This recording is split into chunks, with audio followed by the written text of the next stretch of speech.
Beatrice ay na-stuck sa bahay na ito. Napakaraming beses na nga niyang nag-attempt pero hindi pa rin siya makalabas dahil si Beatrice ay isang ghost. Natrap siya ng napakahabang panahon sa bahay nila at ang tanging libangan niya ay takutin ang mga taong pumupunta sa kanilang bahay. Dinadaanan niya nga ang mga ito at ito ay nakakaramdam ng kakaibang lamig. Minsan naman ay gumagawa siya ng ingay para mapansin nila. Kaya naman hirap talagang ibenta ang kanilang bahay. Paulit-ulit na ginagawa yun ni Beatrice. Hanggang sa isang araw ay meron na nga lumipat sa kanilang bahay at ito ay si Cole. Aksidenteng nakick ni Cole yung shoes niya sa wall. At ito ay may tinamaan na hidden door na kung saan ay mayroong nakalagay na photo album. Ito nga ay naglalaman ng mga pictures ng mga dating may-ari doon. At doon sa album na yun ay nandun din si Beatrice. Simula nung baby pa siya hanggang sa mag-high school at meron pa nga siyang picture doon bago pa siya mamatay.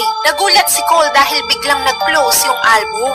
Yung pala ay isinara ito ni Beatrice. Ayaw niya kasing pinapakilaman yung gamit nila. Pero paulit-ulit ding isinasara ni Beatrice. Pero sadyang makulit si Cole. Binuksan niya ulit yung photo album at maya-maya pa ay may nalaglag na ring. Pero hindi ito tumunog kaya hindi niya agad ito napansin. Kinaumagahan habang naglalakad siya ay may bigla siyang natapakan. At ito na nga yung ring na nalaglag sa photo album. Tinignan ito ni Cole at mukha itong napakamahal na ring dahil sobrang ganda. Sinubukan niya itong ilagay sa kanyang daliri. At maya-maya pa ay biglang lumabas sa likod niya